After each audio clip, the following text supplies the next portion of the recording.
Blessings. Today we are going to continue our talk on mystical devices. Our series, I would say, on mystical devices. There's so many deep subjects as I'm studying and learning these, and this is why I wanted to record this series and point out some of these things, because there are a lot of interesting mystical devices in the world. Some lore and some real. This one right here actually is a real mystical device, and it is still around today. On this series of mystical devices, we're going to talk about, this is not it, but I just wanted to hold something in my hand and give you like a little flavor of a mystical device similar to it. The Golden Stool of the Ashanti Nation. It is widely believed that the stool carries supernatural powers. Doom and chaos may fall on the region's people if the Golden Stool is destroyed or stolen by enemies or foreigners. We're going to really get into this. Just listen, I'm going to read, because this is real deep conversation, and I want you to understand the magnificence of this Golden Stool of the Ashanti Nation. According to oral tradition, Nana Osei Tutu of Kumasi summoned a meeting of Ashanti states, chiefs to unite under one chief, while the chosen chief's stool would be greater than others. Any of the states' chief installed was to swear the oath of allegiance to him. Since they didn't know who would be the chosen head, Okamfo Anokye explained that the gods, the ancestors, would solve the problem. He promised to pray that the gods would send a stool from the skies, and the chief whose lap it descended upon would be the chosen chief. The high priest, Okamfo Anokye, is responsible for the Golden Stool appearance. This was after they chose a festive Friday to meet for the gods and ancestors to choose their king for them. Kamfo instructed them to fast and pour libations to their ancestors and the gods until the chosen day. Interestingly, Okamfo Anokye, commanding the Golden Stool from the sky to rest on a legitimate king, is not a myth. On that day, Anokye appeared while people were drumming and dancing, and after some magical dances and conjures, the sky became tense and everyone heard a deafening noise accompanied by lightning and thunderstorms. Shortly after that, a stool studded with gold descended in a cloud of white dust on Nana Osei Tutu's lap, which connotated that the gods and ancestors had chosen him to be the unquestionable king over the kings of the Ashanti Nation. After that, they completed other rites. Then Osei Tutu became the first of the kingdom. Since the stool descended, it became traditionally the symbolic representation of the chief's leadership. The Ashanti stool is holy. It is believed to house the spirit of the living, the unborn, and even the dead of the kingdom. I just want to focus on that right now.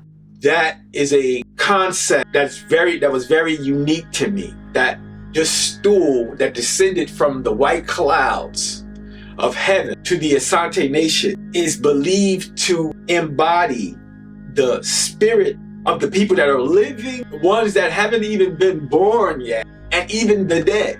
So it encompasses all dimension of the people, of the culture. Several replicas of the ancient stool have been carved for chiefs during the funeral. Although their stool is made from forestry and darkened with blood, it usually is carved into a crescent-shaped seat with a flat base for support. Several cultures have copied this shape and are sold everywhere, almost in the entire world. This is not it, but I'm trying to have my Golden Stool of power so I can get some mystical powers, African powers. Again, Ghana in West Africa. Facts about the Golden Stool in Ghana. The Golden Stool is held in high esteem it has some guidelines. The Asante stool must never touch the ground. A blanket should always be underneath it. Only the king is permitted to handle it. Hence, they can only bring it to him on a pillow. The stool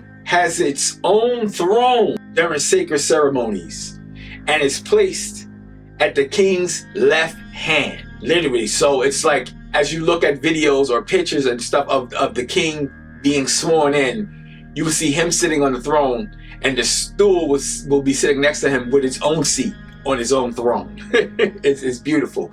Love the concept of this. No person will be the legitimate ruler if it is not present at the swearing in. And that's talking about the swearing in of a new king or new ruler. The war chiefs usually consult the stool before going into battle, literally, because it's a holy mystical device, a mystical object. And it gives them great counsel on war.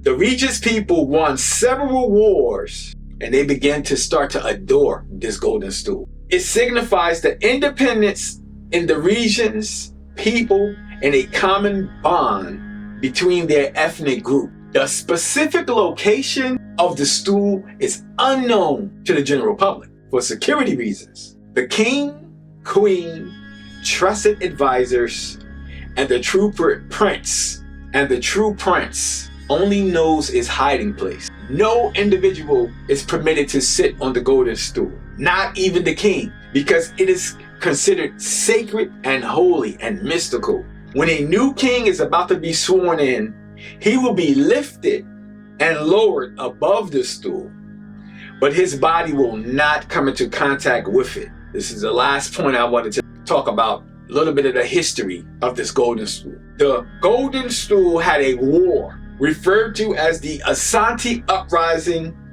or the Ya Anse Tewa War. It was a gruesome battle that took place in 1900, March and September. The war was between the region's people and the British Empire, which brought many casualties. A parliamentary meeting took place and Britain decide an upcoming war to gain control over the Ashanti. Things went sour after he requested they bring him the sacred chair for him to sit on it. He referred to the chair that they gave him as an ordinary chair and demanded the sacred golden stool. This singular action led to the War of the Golden Stool. This thing is so important to the people of the Ashanti. It encompasses and houses their spirit, the spirit of their nation. And to this day, it is still there.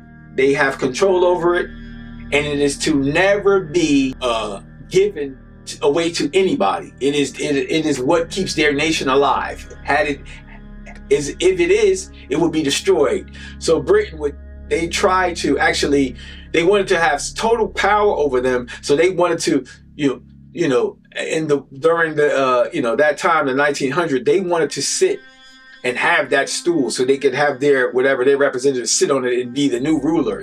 You consider the ruler if you have this stool. So it caused a war because this is so mystical and it's so important and powerful to these people. They went against the British Empire to make sure to keep this stool in sacred, hidden space and only for them. It was the rallying point to have them fight, and they didn't win, but the resistance, it united them and put the fire under them because they would not be conquered. They would not give up the golden stool. And that's it. You want to talk about that mystical device?